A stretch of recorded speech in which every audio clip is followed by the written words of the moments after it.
आप सभी को मसीह यीशु के नाम में सलाम, जय मसीह की नमस्ते पहुंचे। मैं पास्टर सुनील कश्यप फिर एक और बार आपके सामने परमेश्वर के वचन को बांटने के लिए एक सुनहरा समय है। और आज मैं और आप रोमियो की किताब को देखेंगे। और यहाँ ये रोमियो की किताब प्रभु के दास पौलुस, जिसको प्रेरिताई की सेवकाई मिली, और पौलुस ने बड़े ही विश्वास योग्यता के साथ इस प्रेरिताई की सेवकाई को संभाला। और यीशु मसीह का वचन कहता है कि पौलुस को अन्य जातियों के लिए चुना गया। और जब पौलुस के जीवन के ऊपर प्रकाशन हुआ, जब वो दमिश्क के नगर में मसीह लोगों को जब सताने के लिए वो जा रहा था, और उसको प्रधान याजकों की ओर से चिट्ठी मिली थी कि वे जितने भी मसीह के पंथ पर चलने वाले लोग हैं उन तमाम लोगों को क्या करे, वो बंदी बनाकर उनको बंदी गृह में डाले। और जब ये पौलुस जब उन मसीह लोगों को सताने के लिए जाता है, तो प्रभु का वचन बताता है कि उसके ऊपर आकाश से एक ज्योति चमकती है। जब वो अपने घोड़े पर, घुड़सवार पर वो जब जा रहा था, तो प्रभु का वचन बताता है उसके ऊपर एक बड़ा प्रकाश चमका और उसकी आंखें धुंधली हो गई और वो अपने घोड़े पर से जमीन पर गिर गया। और वहां पर एक शब्द आता है, यीशु मसीह कहते हैं, हे साउल तू मुझे क्यों सताता है। पौलुस अपनी वाणी में, अपने शब्दों में कहता है कि हे प्रभु तू कौन है, मैंने तुझे कब सताया। यीशु मसीह वहां पर फिर कहते हैं कि तूने मुझे सताया है। और वहां पर देखने के लिए मिलता है कि यीशु को नहीं सताया उसने, लेकिन यीशु कह रहे हैं कि मुझे सताया। इसका अर्थ ये निकलता है कि जो लोग मसीह लोगों को सताते हैं, मसीह लोगों के जीवन के प्राणों के पीछे, या उनको निंदा करने के लिए, या यीशु मसीह के पीछे चलने वालों के विरुद्ध छोटी छोटी गवाही देने वाले, तमाम ऐसी बातें जब मसीह लोगों के जीवन में घटती हैं, तो यीशु मसीह कहते हैं कि तुमने मुझे सताया है। इसलिए वहां पर भी साउल से यीशु मसीह यही कह रहे हैं कि तूने मुझे सताया। क्यों? क्योंकि वो मसीह लोगों को सता रहा था। प्रभु का वचन बताता है, जकरिया की किताब जब 2:8 में हम पढ़ते हैं, उसमें लिखा है कि जो तुम्हें छूता है वो मेरी आंख की पुतली को छूता है। अर्थात जो मसीह लोगों को छूता है वो परमेश्वर की आंख की पुतली को छूता है। इसलिए वहां पर यीशु मसीह ने अपने आप को प्रकट किया। और प्रभु का वचन बताता है कि उस पौलुस के साथ जितने भी जो साथ में चल रहे थे सैनिक, और वो सब लोग पौलुस का हाथ पकड़कर उसको ले जाते हैं। और जब उसको ले जाते हैं तो वो प्रार्थना कर रहा होता है, क्योंकि वो व्यवस्था का जानने वाला था, वो परमेश्वर यहोवा पे भरोसा रखने वाला था। और जब वो प्रार्थना कर रहा था, उसके पास एक हनन्याह भविष्यवक्ता जाता है, क्योंकि यीशु मसीह ने कहा था हनन्याह से कि जा, और एक साउल है उस बंद कोठरी में जो सीधी गली कहलाती है, उसमें जा। और वो प्रार्थना कर रहा है, और उसने अपने उस दर्शन में देखा है कि कोई उसके सिर पर हाथ रख रहा है। और जब ये जाता है हनन्याह, और वो भविष्यवक्ता जब उसके सिर पे हाथ रखता है, तो प्रभु का वचन बताते हैं कि उसकी आंख से, उस छिलके से, जो अर्थात उसकी आंखें धुंधली अंधी हो गई थी, उसकी आंखों से वो छिलके से गिर पड़ते हैं। और हनन्याह अब पौलुस को बताता है कि प्रभु ने मुझे भेजा है। और पौलुस के लिए, अर्थात साउल के लिए, हनन्याह से यीशु मसीह ने स्वयं कहा था कि वो मेरे लिए अन्य जातियों में एक चुना हुआ पात्र है। और इसीलिए मैं आपको आज उस साउल के विषय में मैं बता रहा हूँ। और साउल जो पौलुस बन चुका, क्योंकि यीशु मसीह ने कई लोगों के नाम को चेंज किया, बदला, और उनके वो नाम रखे जिसका अर्थ निकलता है।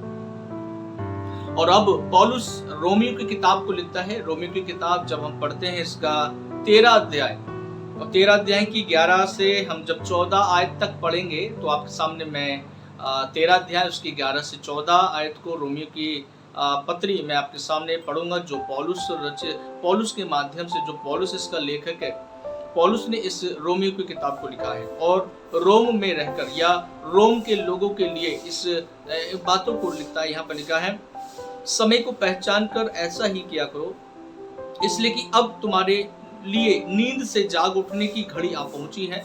क्योंकि जिस समय हमने विश्वास किया था, उस समय के विचार से अब हमारा उद्धार निकट है। नींद से जाग उठो। अर्थात ये नींद कौन सी है? ये शारीरिक नींद नहीं है, ये पाप की नींद है।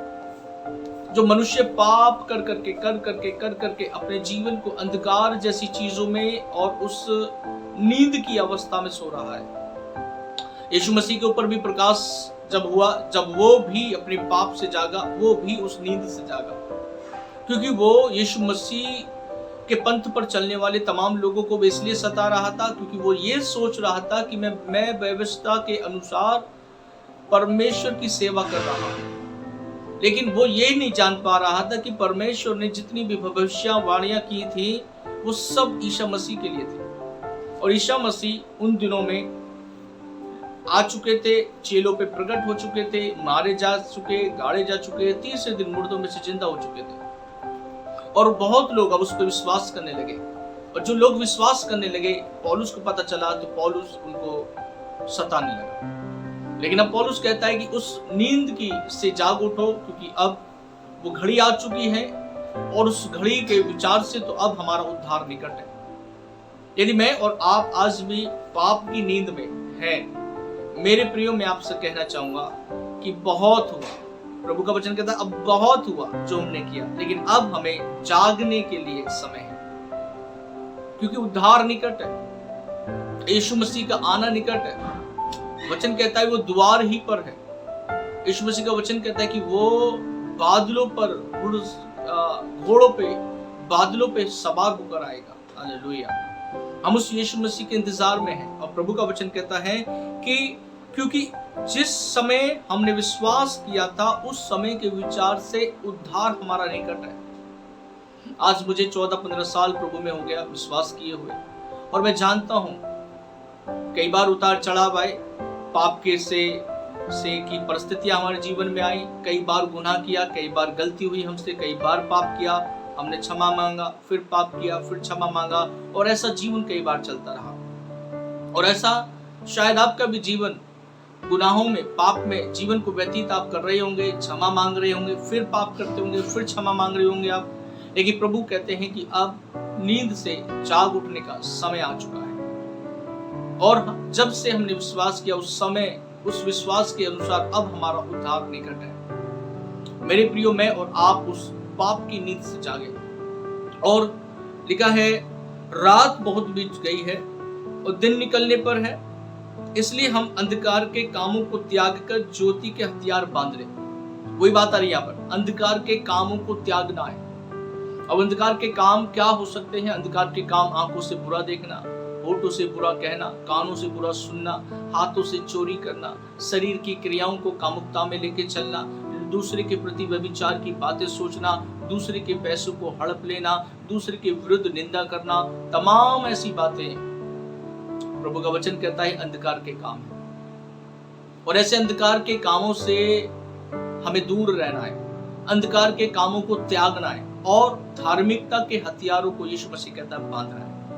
धार्मिकता के काम, धार्मिकता के हथियार, प्रार्थना, वचन को पढ़ना, संगति करना, चर्च जाना, अनेकों प्रकार के जो सही काम है, जो परमेश्वर की नजरों में सही है, वो करना। जब मैं और आप अंधकार के कामों को त्याग देंगे, हम ज्योति के अर्थात धार्मिकता के हथियारों को बांधेंगे। और आगे लिखा है जैसे दिन को शोभा देता है वैसे ही हम सीधी चाल चले, ना कि लीला कीड़ा करे, ना पियक्कड़पन में जीवन को व्यतीत करे, ना व्यभिचार करे, ना लुचपन करे, ना झगड़े करे और ना ढा करे।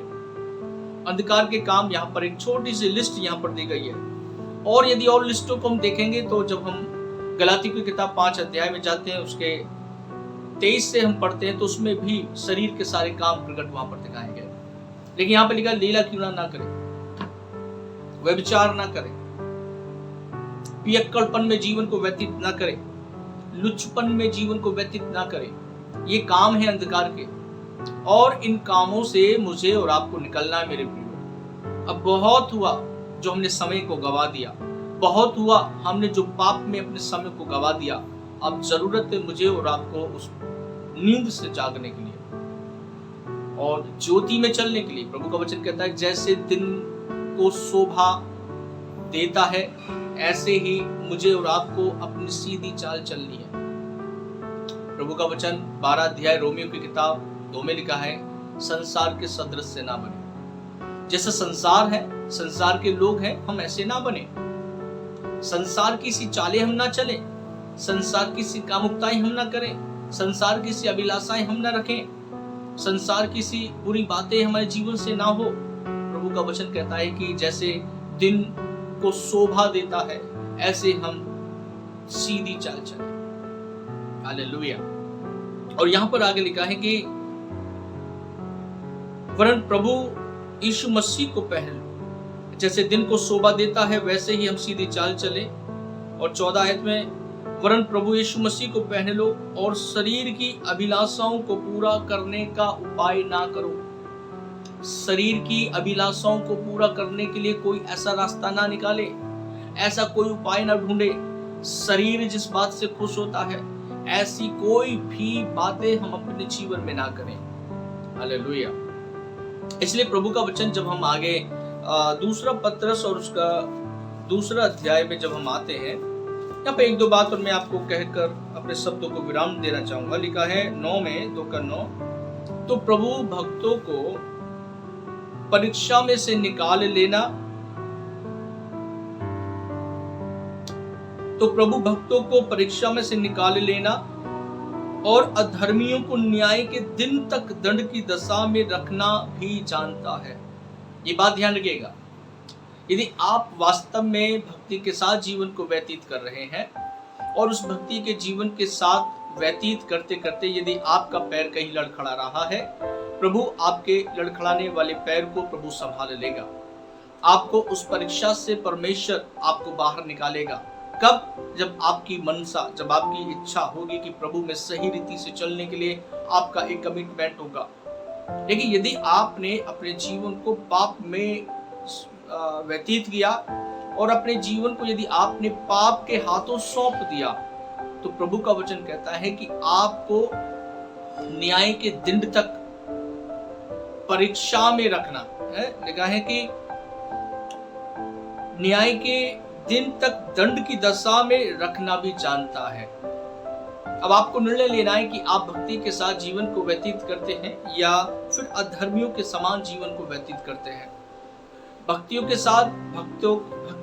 के साथ यदि जीवन को व्यतीत करते हैं तो प्रभु आपको तमाम परीक्षाओं से निकाल लेना जानता है। और यदि आप अधर्मियों के समान अपने जीवन को व्यतीत करते हैं तो प्रभु का वचन कह रहा है यहाँ पर कि न्याय के दिन तक दंड की दशा में रखना जानता है। याद रखिएगा, जीवन बड़ा खतरनाक और बड़ा बेकार है यदि हमारा जीवन न्याय के दंड तक और कैसी दशा, दंड की दशा में रखना जानता है। सो प्रभु आशीष करे इन वचनों के द्वारा। और आगे लिखा है, विशेष करके उन्हें जो अशुद्ध अभिलाषाओं के पीछे शरीर के अनुसार चलते और प्रभुता को तुच्छ जानते हैं। क्या लिखा है? जो दूसरे के शरीर की अभिलाषाएं करते हैं, या विशेष करके उन्हें जो अशुद्ध अभिलाषाओं के पीछे शरीर के अनुसार चलते हैं और प्रभुता को तुच्छ जानते हैं। एक जगह तो ऐसे लिखा है कि दूसरे के शरीर की अभिलाषा करते हैं, कामुकता, व्यभिचार। और आगे जब लिखा है, वे ढीठ और हठी हैं, ऊंचे पद वालों को बुरा भला कहने से नहीं डरते। और आगे जब हम आपको आएंगे इसका जब हम पढ़ते हैं 13 आयत से 2:13, दूसरा पत्रस 2 अध्याय 13 आयत, दूसरों का बुरा करने के बदले उन्हीं का बुरा होगा, उन्हें दिन दोपहर भोग विलास करना भला लगता है। ये कलंक और दोष है। जब वे तुम्हारे साथ खाते पीते हैं तो अपनी ओर से प्रेम भोज करके भोग विलास करते हैं। अब 14 में देखिए, उनकी आंखों में व्यभिचार बसा हुआ है और वे पाप किए बिना रुक नहीं सकते। वे चंचल मन वालों को फुसला लेते हैं, उनके मन को लोभ करने का अभ्यास हो गया है। वे संताप की संतान है, वे सीधे मार्ग को छोड़कर भटक गए हैं। वे बओर के पुत्र बिलाम के मार्ग के पर हो लिए हैं, जिसने अधर्म की मजदूरी को प्रिय जाना, पर उसके अपराध के विषय में उलाहना दिया गया। यहाँ तक कि अबोल गधी ने मनुष्य की बोली से उस भविष्यवक्ता को उसके बावलेपन से रोका। ये बावलापन है, आंखों में व्यभिचार बसे रहना, दूसरे के शरीर की लालसाओं करना, शरीर की क्रियाओं में कामुकता, उत्तेजना, ऐसी चीजों को परमेश्वर कहता है ये बावलापन है। और इस बावलेपन से मुझे और आपको निकलना है मेरे प्रियो। और यहाँ पर जब हम पढ़ रहे हैं, लिखा दिन दोपहर को भोग विलास करना अच्छा लगता है, दूसरों को बुलाकर प्रति प्रेम भोज करते हो, और इसलिए करते हो कि तुम भोग विलास करो। और प्रभु का वचन कहता है तुम ऐसे उन लोगों को बहला फुसला लेते हो। लिखा है यहाँ पर कि वे पाप किए बिना रुक नहीं सकते, वे चंचल मन वालों को फुसला लेते हैं। कई बार मनुष्य और चंचल मन वाले कौन होते हैं? चंचल मन वाले अधिकतर स्त्रियां होती हैं। और चंचल मन वाली स्त्रियां जो अभी पाप से निकल रही हैं, अभी यीशु मसीह को जान रही हैं, लेकिन क्या होता है, कई बार सुनने के लिए मिलता है कई ऐसे जन जो प्रभु में हैं और उन्होंने क्या करा, चंचल मन वाली स्त्रियों को उन लोगों ने बहला के फुसला के उनको पाप में फंसा लिया और अपने साथ गलत काम करने के लिए, व्यभिचार करने के लिए उनको उकसाया। और वो अभी पाप से निकल ही रही थी कि उनको वो बहला फुसला कर उनको क्या किया, उनको उस पाप में फिर धंसा दिया। और प्रभु का वचन कहता है ये बावलापन है। और प्रभु कह रहे हैं इस नींद से जाग उठे, मैं और आप इस नींद से जाग उठे। हालेलुया। प्रभु आशीष करे इन वचनों के द्वारा, परमेश्वर के नाम की महिमा होने पाए। ये वचन यदि आपको उत्साहित करता है और आप इन वचनों को दूसरे के साथ भी बांट सकते हैं। Thank you so much. जय मसीह।